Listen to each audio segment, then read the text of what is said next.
Deuxième exercice. Le bilan de la réaction de synthèse de l'acétate d'isoamyle à rang-Bannin s'écrit.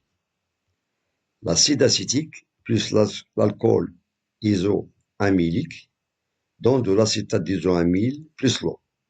Ça, c'est le bilan de la réaction de la synthèse d'un rang de banane, qui est, bien sûr, pour préparer l'acétate d'isoamyle. Au cours de cette réaction, une molécule d'acide acétique de formule brute C2H4O2 réagit avec une molécule d'alcool, bien sûr c'est de l'alcool isoamylique, pour donner une molécule d'eau plus une molécule d'acétate d'isoamyle, C7H4O2. Première question, quelle est la formule d'une molécule d'alcool isoamylique? Utilisez la loi de conservation des atomes pour répondre. Deuxième question, écrire l'équation bilan de la réaction. Bien, on a ici deux questions dans cet exercice. On va passer à la solution de cet exercice. Commençons par la première question. Quelle est la formule d'une molécule d'alcool isoamylique? Utilisez la loi de conservation des atomes pour répondre. C'est-à-dire, on va appliquer les lois de la réaction chimique. Étant donné qu'il y a deux lois, on va commencer par la loi de conservation des atomes.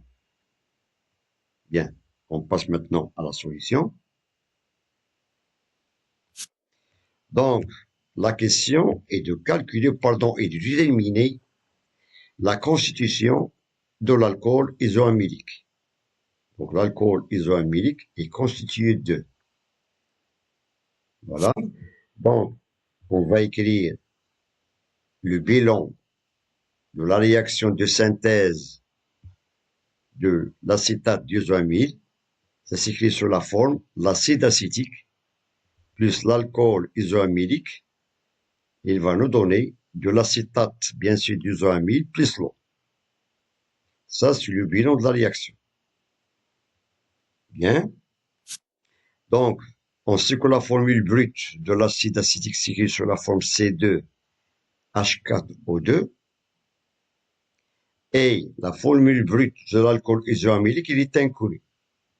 Et on va la considérer s'écrit sur la forme CXHYOZ.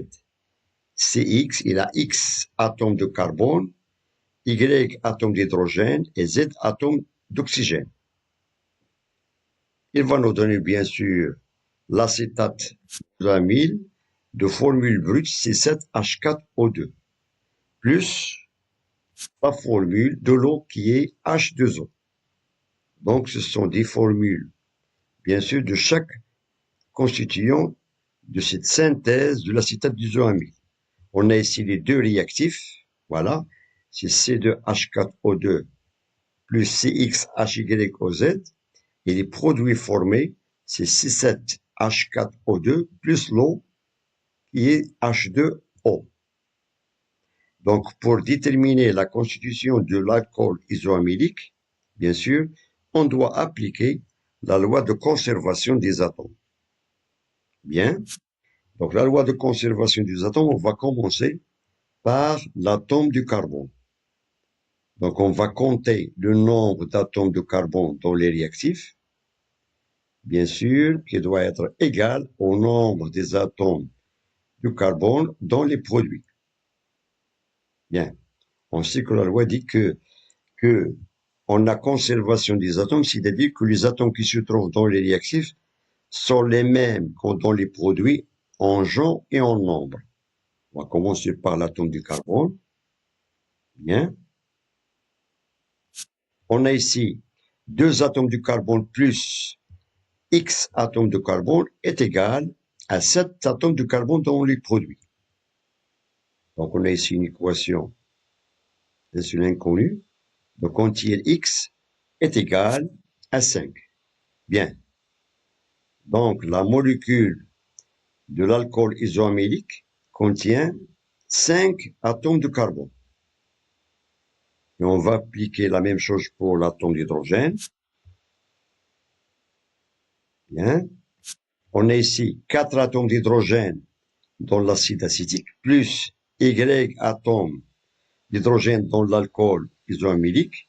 Il va nous donner 4 atomes d'hydrogène dans l'acétate d'isoamyle, plus 2 atomes d'hydrogène dans la molécule d'eau. On a ici une équation, c'est écrit sur la forme 4 plus Y est égal à 4 plus 2. Automatiquement, Y est égal à 2. Cela veut dire que cet alcool, il contient 2 atomes d'hydrogène. Il nous reste tout simplement maintenant l'atome d'oxygène. Voilà. Dans l'acide, il y a 2 atomes d'oxygène, plus Z atomes d'oxygène dans l'alcool, qui donne 2 atomes d'oxygène dans l'acétate, plus un seul atome d'oxygène dans la molécule d'eau. Et on a la formule, ou bien l'équation s'écrit sur la forme 2 plus Z est égal à 2 plus 1. C'est-à-dire que Z est égal à 1. Voilà. Donc, la formule d'une molécule d'alcool isoamylique, ça s'écrit sur la forme C5H2O. C5H2O. Bien. Ça, c'est la réponse de la question 1. On passe maintenant à la question 2. Écrire l'équation bilan de la réaction.